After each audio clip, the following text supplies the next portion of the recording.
Bonjour. Alors aujourd'hui dans cette vidéo, je voulais partager une idée de mise en scène que j'ai eue en fait plusieurs mois de ça en regardant un actual play du jeu de rôle Channel Fear sur YouTube. Alors si vous connaissez pas, j'ai déjà parlé de ce jeu dans une précédente vidéo et je vous mets le lien en description si jamais ça vous intéresse. Et juste pour rappel, dans Channel Fear, vous incarnez des enquêteurs du paranormal qui travaillent sur une petite chaîne du câble américain et vous intervenez sur le terrain, dans des lieux apparemment possédés, suite à des témoignages de gens complètement en détresse. Et donc dans cet actual play, ils vont mettre en scène ce témoignage sous la forme d'une interview anonyme, un peu à la façon talk show, émission télé, avec les joueurs qui incarnent les journalistes slash enquêteurs, et le MJ, la personne qui apporte son témoignage. Alors j'ai tout de suite trouvé que c'était une super bonne idée de faire jouer cette scène, d'autant qu'elle n'est pas dans le livre de base, et donc j'ai tout de suite voulu l'adapter pour mes prochaines parties, mais en allant un tout petit peu plus loin, parce que je voulais avoir ce fameux effet de voix anonymisée. Vous savez, Oui, alors je viens vers vous parce que vraiment je sais plus vers qui me tourner et je vous remercie beaucoup de me recevoir dans votre émission. Alors tout de suite vient un premier problème quand j'ai commencé à réfléchir à comment l'intégrer concrètement en partie, c'est que je sais pas créer des effets sonores en temps réel. En plus, j'aurais dû parler dans un micro à côté. Enfin, ça aurait posé plein de problèmes techniques concrets que je sais pas spécialement résoudre. Et donc, il a fallu que je trouve une autre solution. Et donc assez rapidement, j'en suis venu à l'idée qu'il valait mieux que j'enregistre toutes les voix en amont avec un logiciel type Audacity. Comme ça, en plus, je pourrais faire l'effet voix anonyme et après je pourrais gérer toutes les pistes sonores que j'ai préparées avec un logiciel type Soundplant. Et si vous connaissez pas trop et que le sujet vous intéresse, j'ai fait quelques vidéos qui parlent un peu plus en détail d'Audacity et de Soundplant. Bref, j'en suis venu du coup à créer petit à petit un espèce de simulateur de dialogue avec des petits bouts de phrases que j'avais donc préparés en avance, et on va voir tout de suite ce que ça peut donner en partie. Bonjour et bienvenue sur Sparks, l'émission qui vous montre le paranormal tel que vous ne l'avez jamais vu. Aujourd'hui, on reçoit un nouveau témoignage, anonyme bien sûr, qui va nous en dire un peu plus sur ce qu'elle vit. Déjà, bonjour.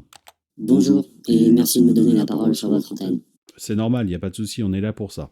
Alors, dites-nous tout, racontez-nous un petit peu votre histoire. Alors voilà, en fait je vous ai appelé parce qu'il se passe quelque chose d'absolument horrible dans ma ville et je crois qu'il n'y a que vous qui pouvez m'aider maintenant. D'accord, alors dites-nous tout. Oui, en fait, ça fait maintenant plusieurs semaines que tout le monde ici fait exactement le même rêve. Enfin, je devrais dire plutôt le même cauchemar. Et on dort plus, c'est devenu complètement invivable ici, on a vraiment besoin de vous. D'accord. Vous pouvez nous dire quel est votre rôle dans la ville. Est-ce que vous avez un métier particulier? Je préfère pas en parler en public comme ça, on pourra voir ça en privé après l'interview si ça vous dérange pas. Il n'y a pas de souci, je comprends tout à fait. Donc vous dites que vous faites le même cauchemar, c'est ça? Oui, tout à fait. Mhm. Et si, est-ce que vous savez s'il y a d'autres personnes dans la ville qui ont essayé de demander de l'aide à l'extérieur, des policiers, je sais pas, des journalistes? Non, je crois pas. D'accord. Ouais, écoutez, en tout cas, sachez qu'on va faire tout ce qui est en notre pouvoir pour vous aider. Merci. Je vous en prie, c'est normal. Allez, on se retrouve bientôt et on va un petit peu creuser cette histoire, d'accord? Merci de m'avoir écouté en tout cas et à très vite du coup. Pas de souci. Allez, au revoir les auditeurs. Donc voilà ce que ça peut donner. Alors, vous en partie, vous n'aurez à gérer que la partie réponse, vous n'aurez pas à faire les questions. Ça sera le rôle des joueurs ou des joueuses. Mais déjà, vous voyez que ça rend plutôt pas mal, même si là, j'ai fait qu'effleurer l'interview, j'ai pas été du tout dans le détail. Déjà pour pas que la vidéo soit trop longue, et pour pas spoiler, puisque c'est quand même le début d'une aventure de Channel Fear. Et en plus, la technique est assez simple en fait. La première étape, ça va être de s'enregistrer. Moi, j'utilise Audacity, mais à vous d'utiliser le logiciel de votre choix. Donc, je vais commencer à m'enregistrer et je vais donner une phrase un peu au hasard. Je préfère pas répondre à cette question. Voilà, là j'ai mon bout de phrase qui est enregistré. On va passer maintenant à l'étape de modification de la voix avec l'effet voix anonyme. Mais juste avant, je vais quand même bien vérifier que mon enregistrement est de qualité, donc je vais le lire une première fois. Je préfère pas répondre à cette question. Ok, ça me convient. Donc, la première chose qu'on va faire pour créer cet effet de voix anonyme, ça va être de copier-coller la piste pour avoir deux pistes bien séparées, parce qu'on va modifier les deux pour avoir cet effet un peu de voix dédoublée. La première piste, ce que je vais faire, c'est que je vais la spatialiser à gauche, à peu près, voilà, 50% à gauche, et la deuxième, je vais la spatialiser à droite. C'est absolument pas obligatoire, c'est juste pour créer un petit effet son 3D qui peut être assez sympa. Ensuite, dans les effets, je vais changer la hauteur. Alors là, ça dépend complètement de votre logiciel. Moi, avec Audacity, il faut aller dans Pitch and Tempo et changer la hauteur. Et là, je vais choisir un effet de hauteur grave. Donc, je vais baisser la fréquence de la voix. Et donc là, tout se fait au jugé, hein. Il n'y a pas de règle. Je vais écouter ce que ça donne. Je préfère pas répondre à cette question. C'est peut-être un poil trop. Donc, je vais remettre un tout petit peu vers les aigus. Je préfère pas répondre à cette question. Allez, encore un tout petit peu. Et on va dire que c'est bon. Je préfère pas répondre à cette question. Allez, on va dire que c'est bon là-dessus. Vous voyez que vraiment, il faut être très léger hein, au niveau du curseur, ça va très très vite. Donc j'applique et je vais faire la même chose avec l'autre, mais cette fois, je vais aller dans les aigus.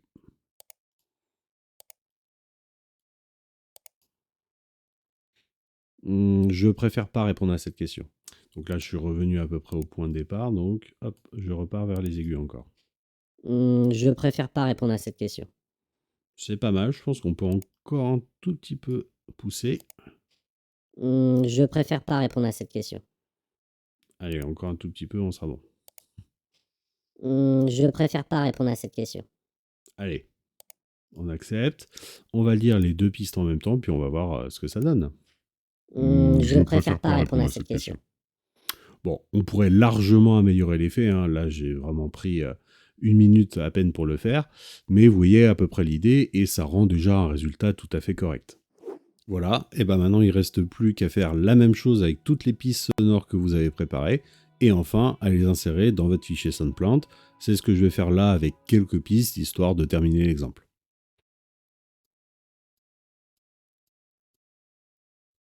Et ben maintenant il n'y a plus qu'à tester pour voir si tout fonctionne bien. Là je vais le faire juste avec notre piste à nous, mais évidemment on pourrait le faire avec toutes les autres.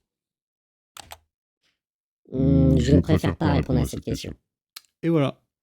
Bon, après, évidemment, il y a des avantages et des inconvénients à utiliser ces techniques pendant une partie de jeu de rôle.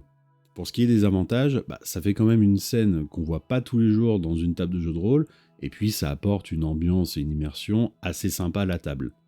Quand c'est bien fait. Parce que si par contre l'effet est assez mal fichu, ou si les réponses collent pas vraiment aux questions des joueuses, alors là, c'est pire que tout, l'effet d'illusion de conversation va complètement disparaître, un peu comme si on avait découvert le truc dans un tour de magie. Et le souci, c'est bien connu, c'est que vous avez beau préparer votre partie pendant des heures et des heures, vos joueuses vont systématiquement aller dans la direction que vous n'aviez absolument pas anticipée. Bon, j'exagère un peu en disant ça, mais quand même, il va falloir filouter pour préparer des réponses qui vont un petit peu être passe-partout et qui vont coller à la plupart des questions de vos joueuses. Par exemple... Oui. Non. Oh, j'en sais rien. Non, je crois pas. Voilà, ça va vous créer un panel de réponses que vous allez pouvoir utiliser un petit peu partout et qui vont vous dépanner sur la plupart des questions. Donc c'est sûr, ça va demander du temps de préparation et on peut légitimement se demander mais à quoi ça sert de perdre son temps là-dessus alors que je pourrais très bien interpréter le PNJ comme d'habitude. Mais moi, j'adore préparer des parties, donc je vois pas ça comme une contrainte. Et en plus, ça peut vraiment rajouter un gros plus à l'ambiance quand on l'utilise bien, encore une fois. Et c'est clair qu'il ne faut pas en abuser. Des fois, il y a une partie qui ne s'y prêtera pas et il ne faudra pas le faire. Et des fois, on pourra le faire une fois, peut-être deux dans une campagne, grand maximum. Et pour terminer, et c'est pas le moins important, il faut quand même bien connaître vos joueuses autour de la table. Il y en a pour qui l'ambiance et l'immersion ne sont pas du tout des priorités dans une partie de jeu de rôle, et il n'y a évidemment aucun mal à ça, sauf que là, cet outil-là s'y prête du coup pas du tout, parce qu'il est là pour renforcer l'ambiance et l'immersion justement. Donc, soyez bien d'accord entre vous avant de jouer sur ce qu'on attend de notre partie.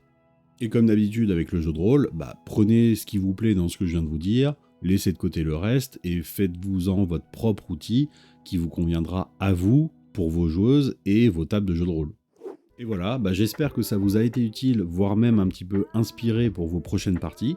Et nous, on se retrouve bientôt pour une nouvelle vidéo de Tuto JDR. Allez, salut!